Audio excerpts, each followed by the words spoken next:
guys.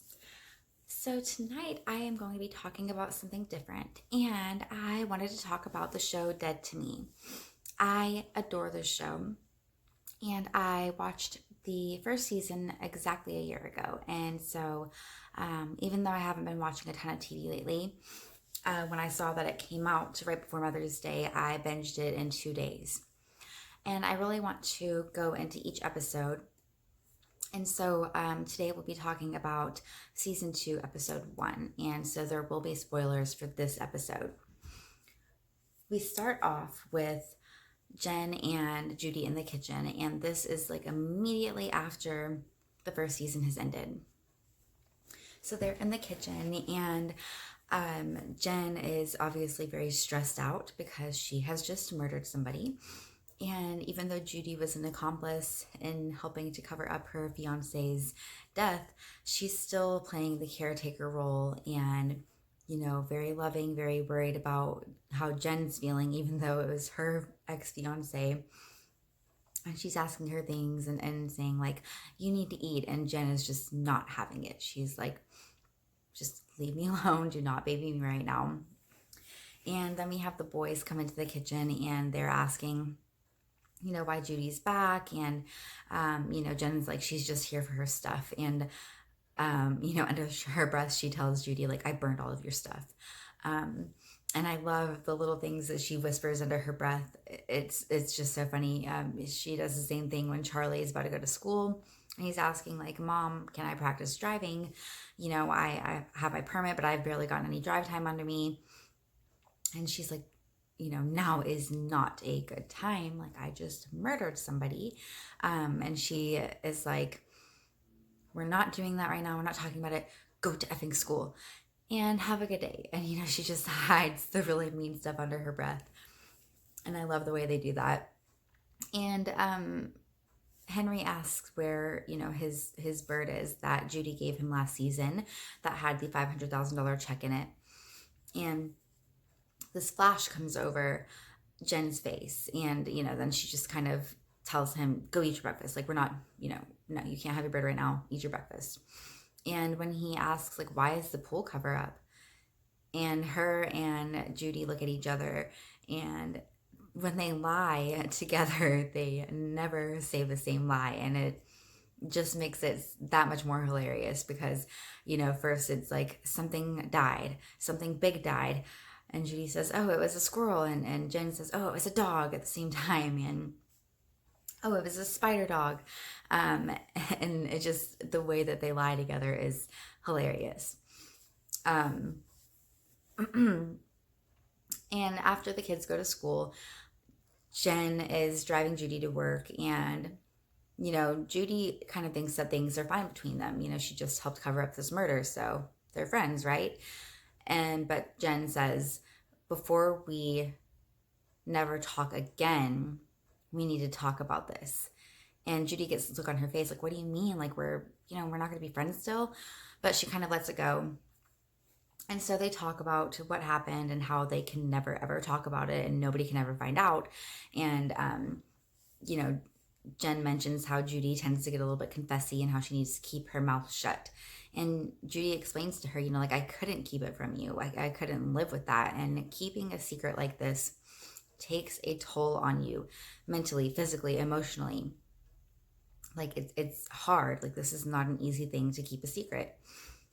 And she also asks, like, what happened? And so Jen explains that she was attacked and that Steve tried to strangle her and that she was worried that her boys were going to hear and she got scared. And so she killed him. And Judy's like, why don't we just go to the police? And Jen's like, he was an accomplice in killing my husband. What is it going to look like when they think that they find out that I killed him? That's not a good look. We can't go to the cops. And so Judy takes it at face value and, they say their goodbyes and it's sad, but we as an audience know that, they're going to stay friends. They're going to come back together. Like the first episode, they're not just going to stop talking for the rest of the season. So I love this next scene because it shows Jen cleaning the pool and cleaning the blood around the pool. And it shows a scene where, you know, she kind of has like a little flash of what happened the night before. And it doesn't show too much, but just a little flash of what happened. And while she is cleaning outside the pool, we have a scene of Judy cleaning herself up, and she's in a bathroom, and has like paper towels with water and just trying to clean herself, rid herself of that awful, horrible night that she just had. And after she's done cleaning herself up, she goes to her manager, her boss, and she asks if she can have her old friend Abe's room, because as we know, last season Abe died, and you know, she doesn't have a place to stay. She's homeless. She's not living with Jen anymore. So her manager informs her that there's going to be a new person staying in that room, and that pretty much just sets Judy off. And she goes into the storage closet and she just sobs, and she just grieves for everything that she has lost. I mean, you think about everything she's been through, the miscarriages, the abusive relationship, losing Abe, having to help cover up Steve's death, and now she's lost her best friend, and she doesn't even have a home. She can't even sleep in a bed where she works. So she is really at rock bottom. And even though they try to add a little comedy in there with her shoving pudding in her face and crying, like, it's still, you really feel for her because she has lost so much, and she's just such a nice person, and it makes you just hurt for her. And then we go to Jen, and she is uninstalling her security cameras because they are right there in front of the pool where everything happened the night before. And this is my favorite scene of the episode, and Karen comes up. Good old Karen. And so she asks Jen if she wants to have some orange wine with her tonight, and she found it on a Reddit subthread about menopause. And Jen's like, no, like, I'm tired, I need rest, I had a long night. And Karen's like, yeah, I heard a man's voice last night. And Jen tries to play it off like, yeah, it was Charlie. And of course, nosy Karen is like, no, it was a grown man's voice. And Jen's response, she was like, you caught me. I was fucking a grown man. And Karen just will not let it go. And she's like, well, it sounded like arguing. And Jen says, well, you don't know the way that I fuck. And so, you know, we think that Karen's about to leave, but she brings up the security system, and she tells Jen, like, you should see our security system. And, you know, Jen's kind of like, whatever. And she was like, you should see all the footage that we get of the street. Yeah, this is great. Great. Karen has street cameras. So obviously she's going to have seen or has video of Steve's car pulling up in front of Jen's house and Steve coming out and not leaving. And so obviously Jen is like, okay, we need to fix this. So she asks Karen to go and get that orange wine and bring on over the camera so she can take a look at it.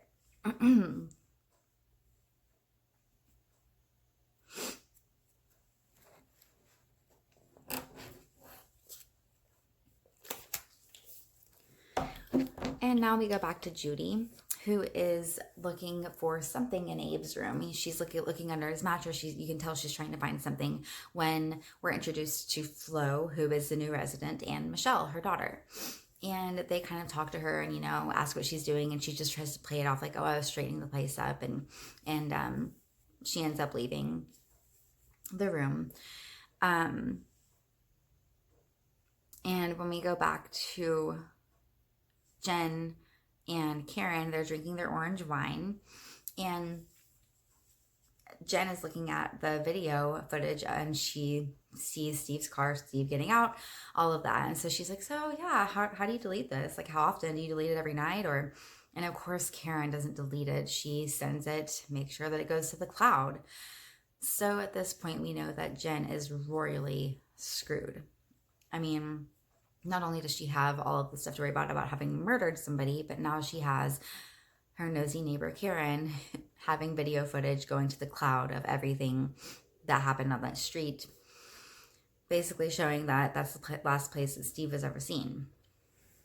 So this is bad. Very bad. And then we go back to Judy's job, and she is just walking down the hallway, and Michelle, the daughter of Flo, comes up to her and hands her this box and is like nonchalantly like, yeah, I just found this box that somebody left, and it's got, weed and car keys. And you can tell that Judy just really appreciated her doing somebody doing something nice for her. I mean, she could have taken it to, the boss, or like Flo could have found it, but she found it and she knew that's what Judy was looking for. And Judy looks in it, and there's this really sweet picture of Abe that she's drawn in there. And then she just gives Michelle like this huge hug, and you can tell that Judy needs this hug, and she's just so grateful for like this little gift that she's received. And so that was sweet. And I'm glad that she got her, she got some kind of comfort in her craziness of a day that has been going on. And since Charlie has asked to practice driving, him and Jen are driving on the road, and she looks at him and she's like, yeah, how do you know how to drive? And he tells her that their dad had been teaching him before he passed away. So Jen asks, why didn't you guys tell me? And he goes, oh, well, Dad wanted to keep it a secret because he figured you'd get pissed off. And there's just this look on her face just for a few seconds, and it just tells so much. And Christina Applegate does such an amazing job here, because you can just see what's going through her mind. And it's just like, my husband hated me. He was cheating on me. He thought that I was a bitch. He wouldn't even tell me that he was letting our son drive and teaching him. Like, he thought that I would get so upset that he wouldn't even tell me that he was doing a father-son bonding, teaching him how to drive thing. And you can tell that it really upsets her. But she doesn't let Charlie see that. And she just kind of plays it off like, oh, well, I'm glad you got that time with him. And then they almost get into a car wreck at an intersection. This car speeds by. And we get a really funny scene here, because she's cussing them out like when they're not even there anymore, because obviously it's way more about than just a car almost hitting them. It's, every single thing she has piled on top of her shoulders, and she just flips out and she's just cussing them out. And so they do this again. The directors do it again, where they have a scene where it goes from one thing to another, like just like the cleaning scene where Jen was cleaning around the pool area and Judy was cleaning herself off. We have a car scene with Jen and Charlie, and then it goes straight to a car scene with Judy. She walks and she finds Abe's car, and she realizes that it runs when she turns it on, and she is just so grateful in that moment as well, because she has a place to sleep and she's got a car to drive. And so she hugs the steering wheel and she's just like, thank you, Abe, like, thank you so much. And so, we're happy for her, even though it's a really small victory. It's a victory. Jen is talking about how she wants to have a petition for a stop sign, and Charlie tells her that she's overreacting, and that was the wrong thing to say. And I absolutely love what she says here. I'm not overreacting. And you know what? Don't ever tell a woman that she is overreacting, okay? Because most of the time, women are underreacting. This is my reaction, which means that I am reacting perfectly. And I just feel like that's really relatable for like almost any woman who's been told they were overreacting when you're not. I just feel like it was a really big statement that was just in just a couple of lines. But you have where women are overreacting, but when men do it, they're passionate, they're intriguing, they're excited. So Judy has her new car from Abe, and she drives down to Steve's art gallery because her paintings are there, and she goes up to the door and she sees that it's, locked with a deadbolt, and she has no way to get in. So, she has her small victory with the car and with Michelle giving her the box of stuff. But again, she just loses everything again. Her paintings, it's really the only thing she has left. All of her belongings have been burned by Jen. So, it's not really a big scene. She just kind of goes up and sees that it's locked, can't get in. So Jen is sitting back at home, and she's looking online on her computer on how do I get a petition to have a stop sign, because it's probably really like the only thing that she can't control right now. Like, she can get a stop sign put. Everything else in her life right now is completely out of her hands. And getting a stop sign put in is something she can do. She can handle this.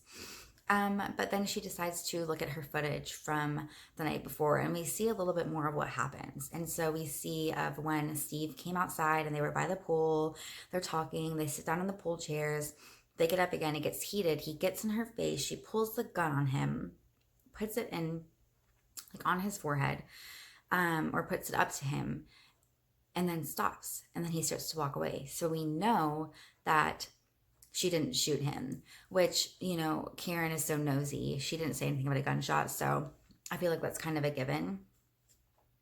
And I also completely forgot about Karen being at Jen's house, and she wanted to open up the pool, and she's, Jen is freaking out, like, don't open that, like, what are you doing? And Karen finds Henry's little bird toy. So that was kind of like a little foreshadowing right there. So anyways, Jen was looking for a petition to do the stop sign. She sees the footage of Steve, and then she hears Henry screaming for her. And so she goes into his room, and he tells her that he's had a nightmare. And so she's like, well, what was it about? Tell me.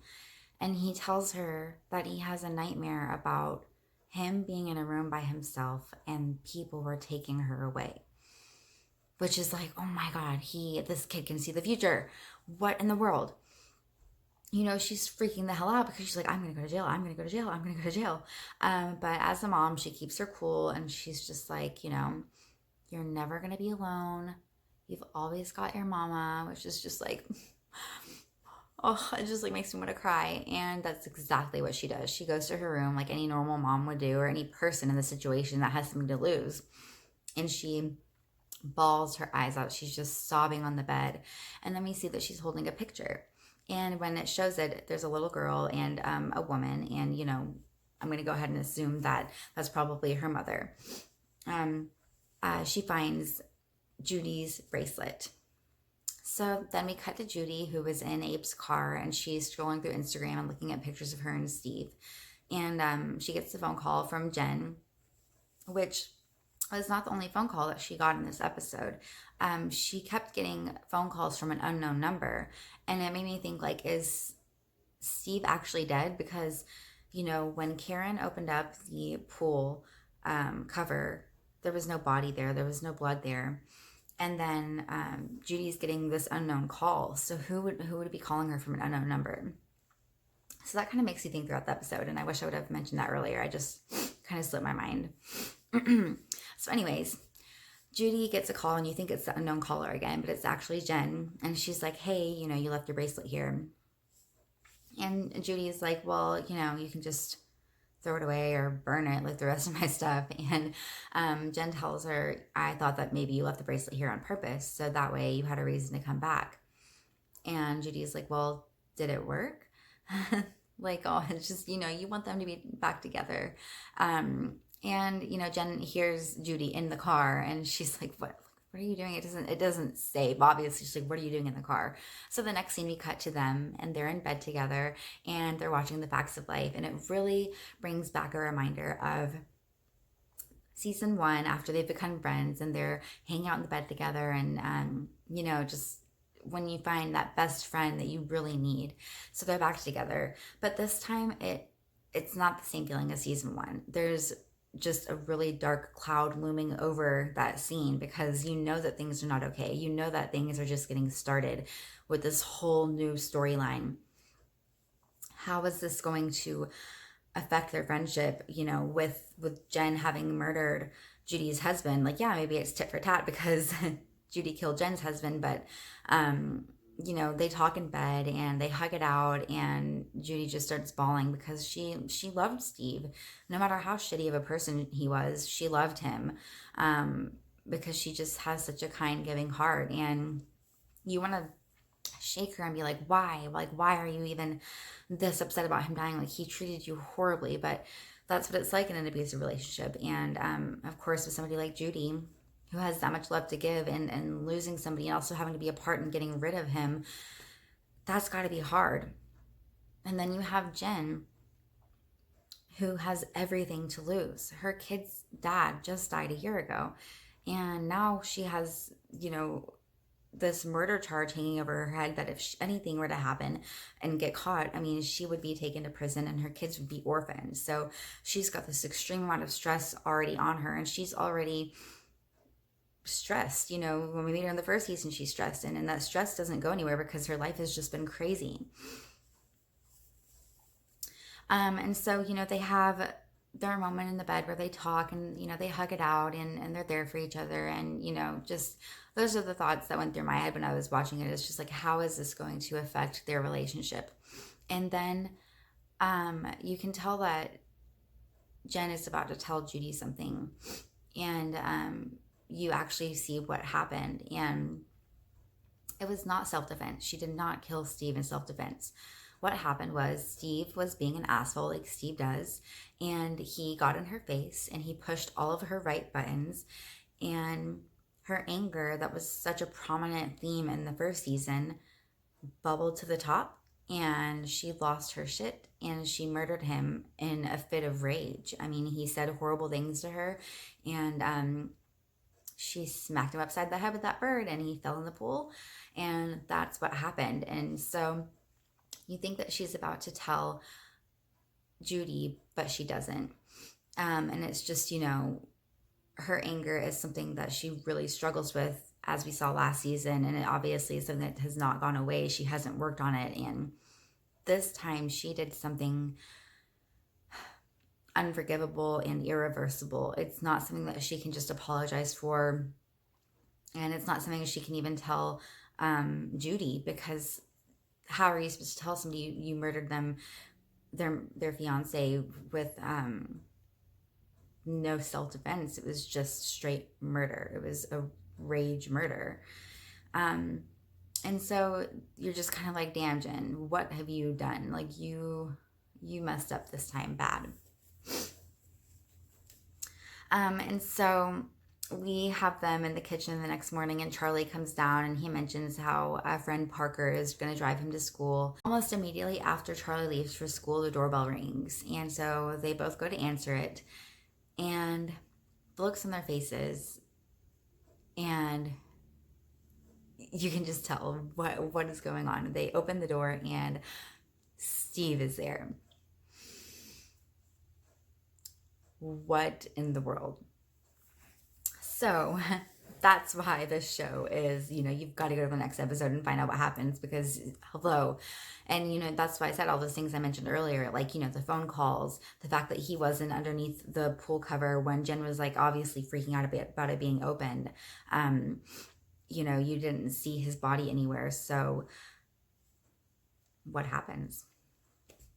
You will find out on the next episode, and in my next video, I will tell you guys. My thoughts on this. It was an amazing episode to start with. It definitely kept in line with last season. I definitely love the scenes where Jen and Judy are together. The chemistry between the two actresses is just perfection, and I definitely think the show is really strong when they are together in the scenes. So we didn't get a ton of that this episode, but it was still a really good opening episode. The funniest part to me was when Karen was over with Jen and, just would not let the whole guy's voice thing go, and she just wouldn't let it go. And Jen's whole reaction to that was amazing. I really laughed so hard when she brought up, you don't know how I fuck. And so I thought that was definitely the funniest part of the episode. And the most WTF moment was obviously Steve being at the door at the end of the episode. So those are my thoughts on season 2, episode 1 of Dead to Me. If you guys like this video and want to see more like TV reviews, movie reviews, book reviews, let me know in the comments below, and I will be back hopefully tomorrow with the video for season 2, episode 2 of Dead to Me. Thank you guys so much for watching, and I will be back soon.